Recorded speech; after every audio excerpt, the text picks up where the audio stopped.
नमस्कार, खबरपंथी पे आप सभी का स्वागत है। 16 तारीख से भारत में पहली बार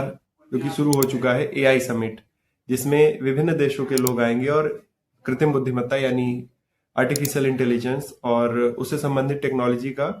प्रदर्शन करेंगे। जो भी उन्होंने कोई डिवाइस बनाई है या फिर जो भी इनोवेशन किया है, नवाचार है इस फील्ड में, तो जब ये इवेंट शुरू हुआ भारत मंडपम में, और ये भारत में पहली बार हो रहा है, 16-17 तारीख में ही एक गलगोटिया यूनिवर्सिटी का भी अपना एक स्टॉल लगा था। जैसा कि अलग अलग प्राइवेट जो कॉलेजेस हैं या फिर कोई भी इंस्टीट्यूशन है या फिर कोई भी ऐसा एजेंसी है जो कि एआई या फिर उससे संबंधित क्षेत्रों में कुछ दिखाया, कुछ काम किया है, तो उसको स्टॉल और उसको जगह मिलेगी और उसके तहत उसके जरिए वो एडवर्टाइजमेंट भी कर सकता है अपना, कि लोग आएंगे और समझेंगे कि अच्छा ऐसा भी कुछ है। तो उसी के संबंध में जब एक मीडिया कर्मी ने बातचीत किया, वहां की प्रोफेसर थी गलगोटिया यूनिवर्सिटी के स्टॉल पे, जो उनका नाम था नेहा, जो कि कम्युनिकेशन की प्रोफेसर हैं गलगोटिया यूनिवर्सिटी में, तो उन्होंने बताया कि ये हमारे बच्चों ने ऐसा बनाया है और बाकी चीजें, ये ऐसा रोबोडॉग है।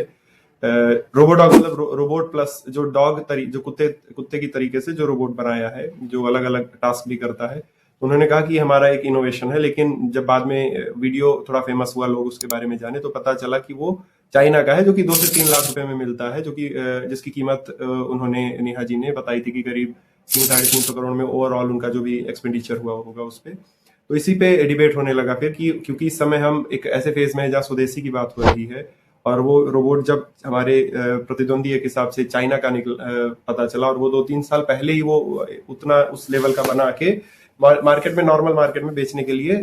सेल कर दिया है। तो इस पे डिबेट हुई, और फिर जब आगे मीडिया उनसे बातचीत करने गई अगले दिन स्टॉल पे उन्हीं के गलगोटिया पे, तो मैम ने कहा कि उन्होंने ऐसा क्लेम ही नहीं किया कि ये यहाँ के लोगों ने, गलगोटिया के स्टूडेंट्स ने बनाया। वो बस ऐसे एक प्रदर्शनी के लिए बस था, और उनका कोई क्लेम ऐसा नहीं है। लेकिन डिबेट बढ़ चुकी थी, एक इंटरनेशनल लेवल की भी बात हो गई थी, क्योंकि इसमें 2 देशों की भी बात आ गई, और एक ऐसा इतना इम्पोर्टेंट और इतना मेजर इवेंट जब इंडिया में हो रहा है, वो भी पहली बार हो रहा है, तो चीजों को और थोड़ा सेंसिटिविटी के साथ देख रहे हैं लोग। तो फिर स्टॉल पे बिजली काट दी गई गवर्नमेंट ने, बाकी स्टॉल्स पे थी, और यहाँ गलगोटिया के स्टॉल पे नहीं थी। फिर धीरे धीरे इनके स्टॉल को खाली करने की भी बात कह दी गई, और फिर अभी जो लेटेस्ट न्यूज आ रही है तो उसमें, और आज यानी 18 फरवरी की शाम को गलगोटिया यूनिवर्सिटी की तरफ से एक प्रेस रिलीज आई है, जिसमें उन्होंने कहा कि जो नेहा सिंह जो प्रोफेसर थी मास कम्युनिकेशन की,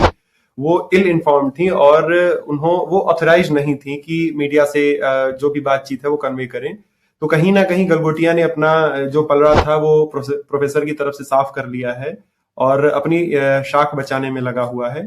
और दूसरी चीज ये भी आपने देखी होगी कि जैसा एआई ये पहली बार समिट हुई, तो पहले दिन काफी ज्यादा प्रॉब्लम्स थी, लोगों के आने जाने में दिक्कत, और प्रधानमंत्री जब आए तो बाकी लोगों को रोक दिया गया, या तो फिर और उसमें ज्यादा हैफेजर्ड की सिचुएशन हो गई कि जिनका स्टॉल था, जिनको मिला था, वही खुद अंदर नहीं जा पा रहे हैं, और कुछ सामान चोरी होने की भी, जो मतलब एआई से रिलेटेड और जो भी कुछ इनोवेशन का सामान था, डिवाइसेस थी, वो भी चोरी हो गई थी उसी दौरान जब प्रधानमंत्री आए और बाकी लोग बाहर थे। तो एक ऐसी सिचुएशन हो गई। लेकिन फिर उसके अगले दिन ये हमारे इंफॉर्मेशन ब्रॉडकास्ट मिनिस्टर अश्विनी वैष्णव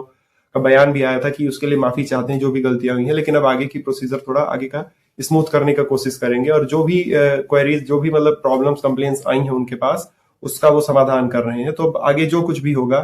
देखते हैं। और ऐसे इवेंट हुए हैं तो अच्छे से उम्मीद होनी चाहिए, जनता की भी जिम्मेदारी और सरकार की भी, कि ऐसे इवेंट, एक नेशनल लेवल की अलग बात है, इंटरनेशनल लेवल पर आपकी जो रेपुटेशन बिल्ड होती है, पॉजिटिव होगी या नेगेटिव होगी, तो उसके लिए भी सबका दायित्व बनता है कि किस तरीके से एक अच्छी इमेज बनाई जाए। तो जो भी आगे की न्यूज होगी वो अपडेट कर दी जाएगी।